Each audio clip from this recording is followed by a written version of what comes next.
Bien-aimés frères et sœurs en Christ, c'est frère Frank qui vous parle depuis le Centre missionnaire international de Krefeld en Allemagne. Nous regardons en arrière à un week-end richement béni. Les gens sont venus d'un peu partout de l'Europe et même des frères venant de l'Iran et des pays aux alentours étaient ici et de Yerevan. Nous sommes très reconnaissants envers Dieu que le Seigneur appelle son peuple de ceux qui font partie de l'épouse de toutes les nations. Frères et sœurs, spécialement vous, les frères dans le ministère de la parole de Dieu, il y avait un tel désir parmi le peuple de Dieu qui était manifesté afin que le peuple soit un, s'aimer les uns les autres avec le vrai amour de Dieu, pour l'unité de l'esprit. Et cela est devenu un désir qui était aussi exprimé pendant ce week-end. Et comme je l'ai toujours dit, nous avons eu des centaines de gens ici venant de l'Europe et des différents pays. Nous étions un dans un esprit, reconnaissant que Dieu a envoyé le prophète selon la parole promise pour nous ramener aux Écritures, pour ramener nos cœurs à la foi des pères apostoliques et aux enseignements apostoliques. Mes chers amis, mes frères, nous devons comprendre que déjà dès le commencement, l'Église originale de Jésus-Christ était un seul cœur, une seule âme. Et cela doit être ainsi à la fin, de la même manière que c'était au commencement. Si nous regardons au milieu du message, de ceux qui croient au message, combien n'y a-t-il pas de direction, d'interprétation? Il y a même de la haine qui est manifestée parmi ceux qui prétendent aimer le Seigneur, aimer le prophète, aimer la parole et être prêt pour l'enlèvement. Récemment, un frère qui ne voudrait même pas me parler a dit à l'un de nos anciens, j'attends l'enlèvement. Mais il ne voudrait même pas serrer ma main ou même me parler. Mes frères et sœurs, cela blesse et cela fait mal. Parce que la Bible dit que ceux qui ont un cœur pur verront Dieu.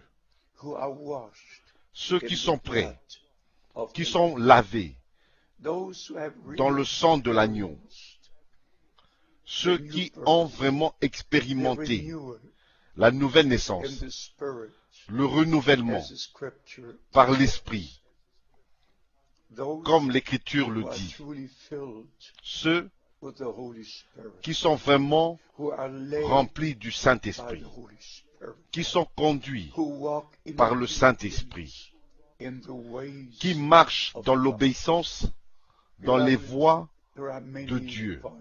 Mais bien aimés, il y a plusieurs points auxquels nous pouvons nous référer. Je crois de tout mon cœur le message de l'heure. Je l'ai dit plusieurs fois, Dieu m'a accordé un grand privilège de connaître le Seigneur personnellement, réellement, par une expérience surnaturelle du salut, étant né de nouveau, ayant reçu le baptême du Saint-Esprit. Et depuis mes 17 ans, j'ai commencé à prêcher la parole et rendre témoignage de la grâce de Dieu. Et en 1955, quand Frère Branham est venu en Allemagne, j'étais dans chacune de ces réunions. Et le 15 août, qui était un lundi, j'ai rencontré Frère Branham pour la première fois, personnellement. J'ai serré sa main.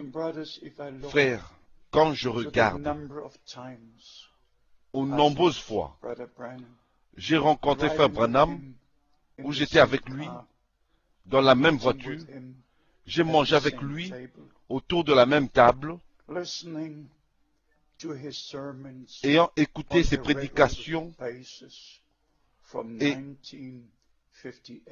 depuis 1958, j'ai traduit toutes ces prédications en langue allemande. Ainsi, mes frères, je peux dire que je connais le Seigneur personnellement.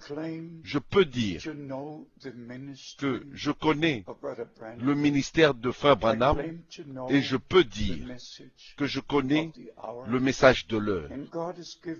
Et Dieu m'a accordé le privilège de prendre la parole révélée de Dieu sans ajouter quoi que ce soit ou retrancher, mais la précieuse parole de Dieu révélée par le ministère de William Branham, qui était le prophète promis pour ce jour, juste avant que le jour grand et terrible du Seigneur arrive.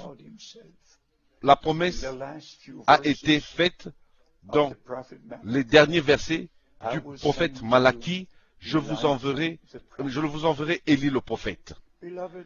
Bien-aimés, plusieurs croient cela, mais ils marchent dans leur propre voie. Ils ont leurs propres interprétations et divisant les églises, les frères et les sœurs.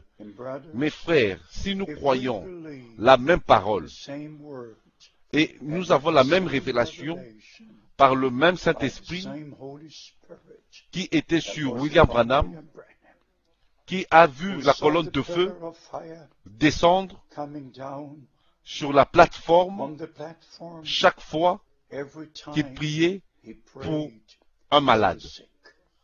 Dans l'Ancien Testament, la colonne de feu conduisait le peuple d'Israël, parce que le même Seigneur, dans l'Ancien et le Nouveau Testament, il agit de la même manière surnaturelle. Il s'est révélé lui-même comme étant le même qui a parlé à Abraham, qui était avec le peuple d'Israël, qui est mort pour nous. Il est ressuscité au 3e jour. Il est monté au ciel. Mais avant de monter dans la gloire, il a fait la promesse: je m'en vais vous préparer une place et je reviendrai pour vous prendre afin que vous soyez là où je suis. William Branham avait été envoyé avec un message pour appeler l'épouse à sortir. Frères et sœurs, il y en a qui attendent un ministère de retour et même la résurrection de William Branham, et ils partagent des espérances qui vont jamais s'accomplir parce qu'il n'y a pas de promesse dans la parole de Dieu. Les gens sont égarés. Les mauvaises compréhensions des citations de Frère Branham. Mais bien aimés, je le dis ceci, et d'une manière claire et directe, comme Jean-Baptiste avait fini son ministère et fut repris dans la gloire avant que Christ mourut sur la croix. Ainsi, William Branham, il avait fini son ministère et il fut repris dans la gloire avant le retour de Christ. Est-ce que vous devez décider ce que Dieu devrait faire ou comment Dieu devrait faire les choses? Ou est-ce que vous ne devriez pas plutôt devenir une partie de ce que Dieu fait maintenant? Et la promesse clé est celle-ci, comme Jean-Baptiste fut envoyé pour préparer la première venue de Christ, ainsi le message qui t'a été donné précédera la seconde venue de Christ. Ainsi, le Seigneur Dieu a repris le messager, mais nous sommes restés avec le message, la parole révélée de Dieu, et nous la portons jusqu'aux extrémités de la terre. Le ministère que Dieu m'a accordé, je le ferai jusqu'à ce que mon temps se termine, jusqu'à ce que j'ai fait ce que le Seigneur m'a appelé de faire le 2 avril 1962. Une fois de plus, avant de conclure, j'insiste, le temps est arrivé d'arrêter avec nos propres voix et nos propres interprétations. Le temps est arrivé pour que les vrais croyants soient un en Christ, dans la parole, dans le message, et que le vrai amour de Dieu qui a été déversé dans nos cœurs par le Saint-Esprit puisse être en nous tous. Que Dieu vous bénisse et qu'il soit avec vous. Partout où vous êtes, soyez sûrs que le Seigneur vous connaît, il aura son chemin avec nous tous, qui suivons dans l'obéissance, dans la parole de Dieu, maintenant. Que Dieu vous bénisse et qu'il soit avec vous. Dans le saint nom de Jésus. Amen.